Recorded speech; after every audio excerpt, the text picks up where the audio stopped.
प्रिय भक्तजनों, आप सभी को इस श्री शिव महापुराण कथा ज्ञानामृत में डिवाइन कनेक्शन की ओर से अमित अग्रवाल का सादर प्रणाम।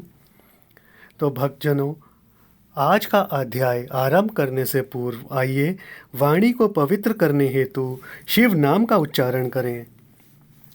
जय शंकर शंकर जय शंकर कैलाशपति, जय गौरा गौरा, जय गौरा माँ पार्वती।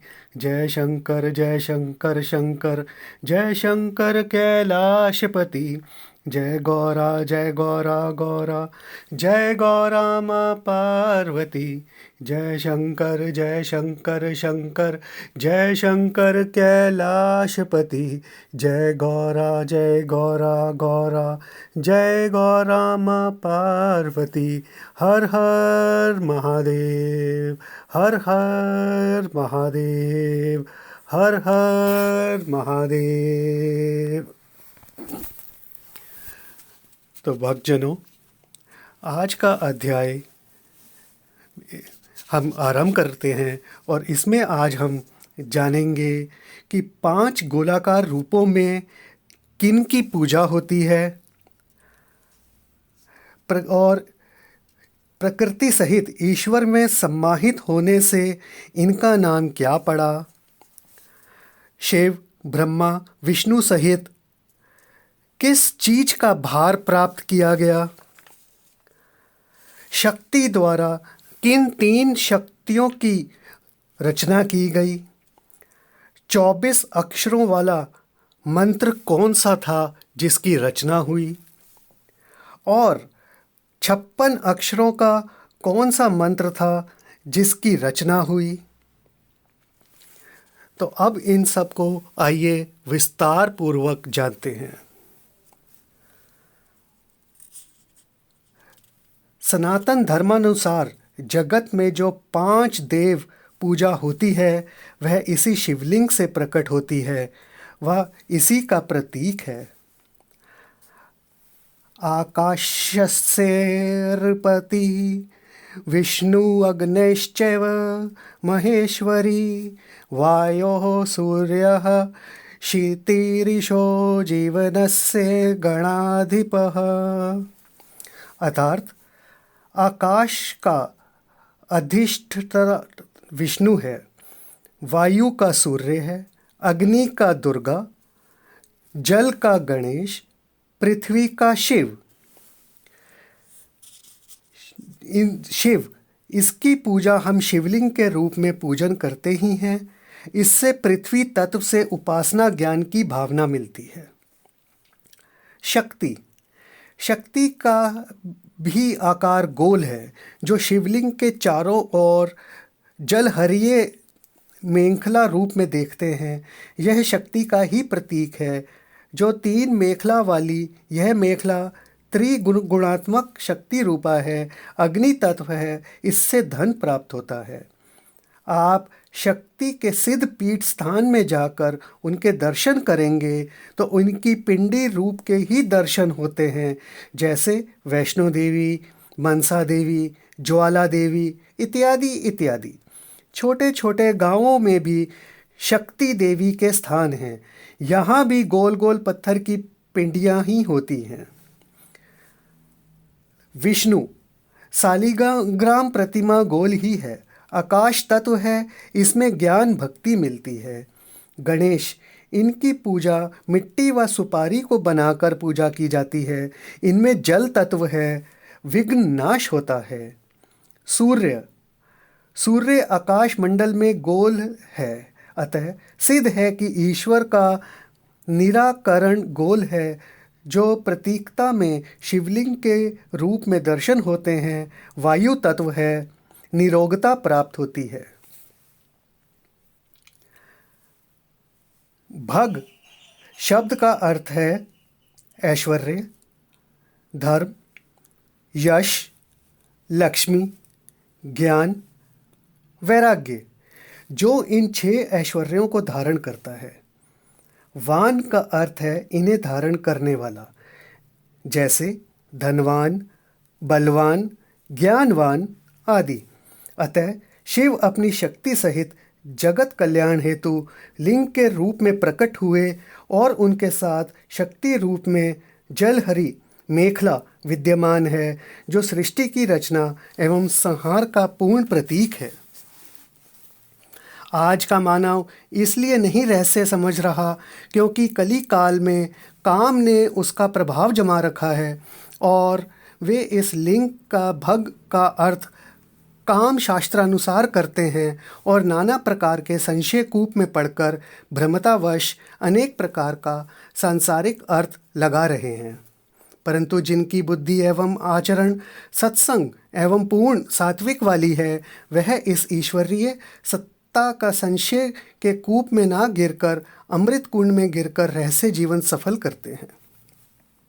आगे शिव अपने ज्योतिर्लिंग के विषय में ब्रह्मा विष्णु को समझाते हुए बोले, यह ज्योतिर्लिंग मेरा ही शक्ति रूप निराकार है। इसमें ही सारा जगत उत्पन्न एवं लय होता है। तुम भी इसमें विद्यमान हो। तुम्हारे भ्रम को मिटाने हेतु ही यह प्रगट रूप लिया है। अब चूंकि तुम्हारा भ्रम मेरे दर्शन मात्र से ही दूर हो चुका है, सो तुम ध्यान पूर्वक मेरी बात का श्रवण करो। शिव बोले, हे ब्रह्मा विष्णु, मैं ही ईश्वर हूँ। हे विष्णु, तुम मेरे बाएं एवं ब्रह्मा दाएं अंग से प्रकट हुए हो।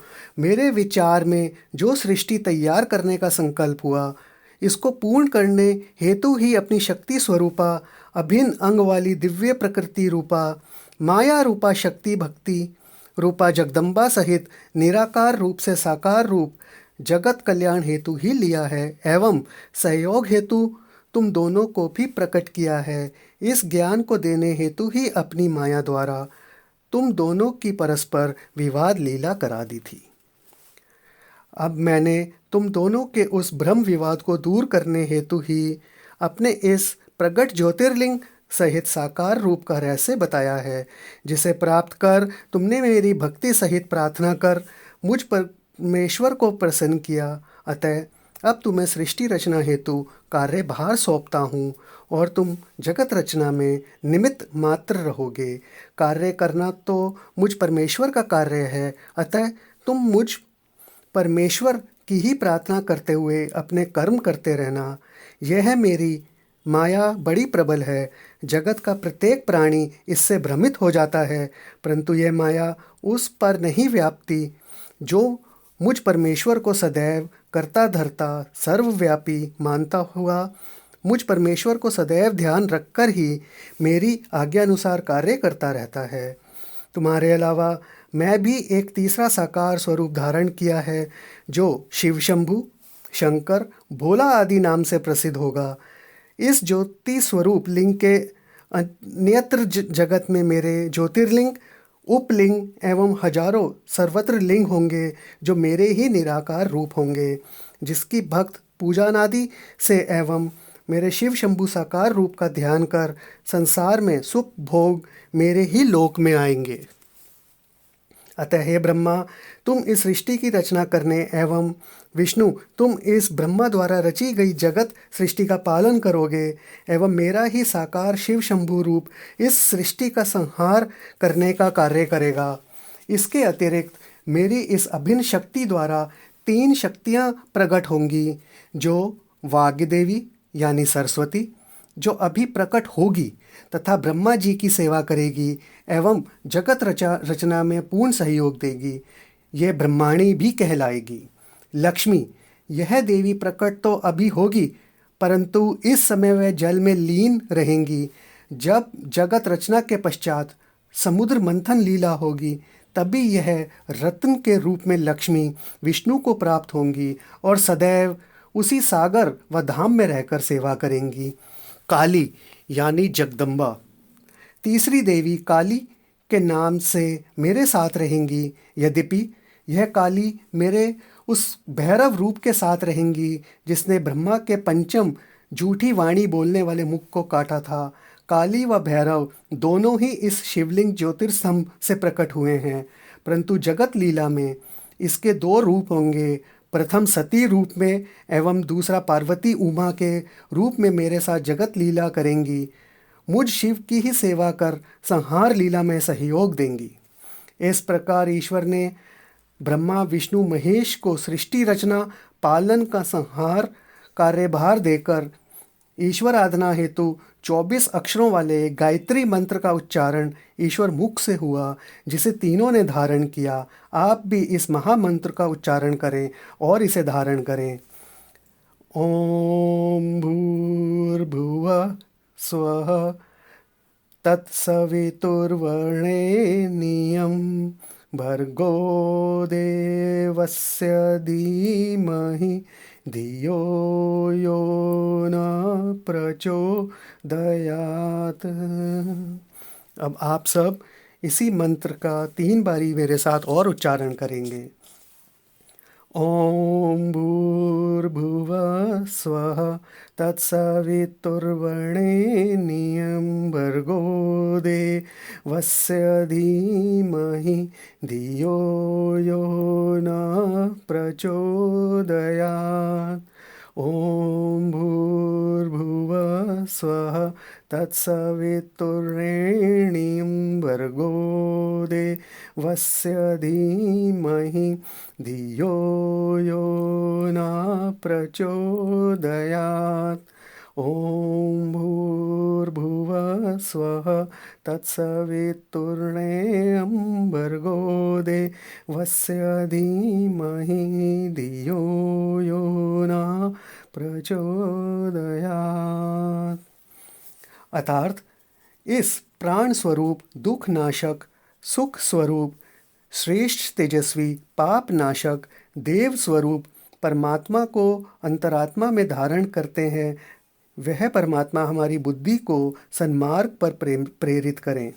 हे ब्रह्मा, इस मंत्र जप फल स्वरूप, धर्म रूप सृष्टि हेतु तुम चारों मुख से उच्चारण जो भी करोगे वही 4 वेद कहलाएंगे, जिनके नाम होंगे ऋग्वेद, यजुर्वेद, सामवेद, अर्थवेद।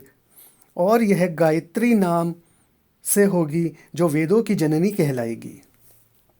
अब शिव के मुख से एक और मंत्र 56 अक्षर का उच्चारण हुआ जो महामृत्युंजय कहलाया।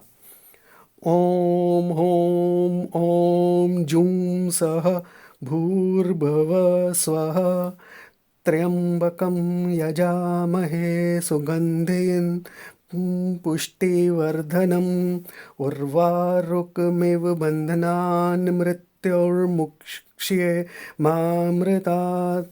भूर्भुवः स्वः ओम जुं सः होम ओम।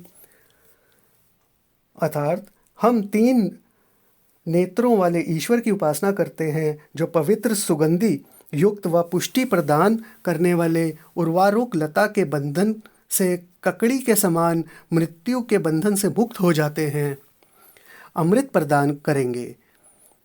हे ब्रह्मा, 56 अक्षरीय मंत्र के जाप के मात्र से ही जगत का जीव रोग मुक्त हो मृत्यु बंधन से ना मुक्त हो पाएगा। मुख से रा और माँ शब्द निकला जो चिंतामणि मंत्र था। इस प्रकार ईश्वर सदाशिव द्वारा 5 मंत्र उच्चारण हुए। प्रणव सूक्ष्म मंत्र ओम, प्रणव पंचाक्षर मंत्र ओम नमः शिवाय, 24 अक्षरीय गायत्री मंत्र, 56 अक्षरीय महामृत्युंजय मंत्र, चिंतामणि मंत्र जो कि था राम। सभी जगत कल्याण कारक है। इसमें से गायत्री मंत्र, इस मंत्र जाप से बुद्धि विकास, सुख, संपत्ति व सर्व कामना प्राप्ति होती है। परम सिद्ध मंत्र है। इसमें ओम भूर्भुवः स्वः बीज शेष मंत्र है। 56 अक्षरीय महामृत्युंजय मंत्र, इसमें ओम होम ओम जुं सः भूर्भुवः स्वः बीज है, शेष मंत्र है। इसके जप से रोगी रोग से मुक्त एवं मृत्यु पर विजय प्राप्त कर सकता है। रा और माँ चिंतामणि मंत्र, इस मंत्र द्वारा प्रत्येक प्रकार के कल्याण का मार्ग एवं ईश्वरीय भक्ति प्राप्त होती है। शत्रुओं का नाश होता है, प्रभु दर्शन होते हैं। ओम सूक्ष्म प्रणव मंत्र है। इस महामंत्र से योगी निराकार परमेश्वर का योग मार्ग द्वारा ध्यान कर परम गति को प्राप्त होते हैं। पंचाक्षर मंत्र, इस मंत्र द्वारा त्रिदेव प्रसन्न होते हैं। जगत की समस्त कामना व सुख प्राप्त होता है। तो अब भक्तजनों, अब आप सब मेरे साथ हाथ उठा के बोलेंगे, ओम नमः शिवाय, हर हर महादेव, हर हर महादेव, हर हर महादेव। धन्यवाद।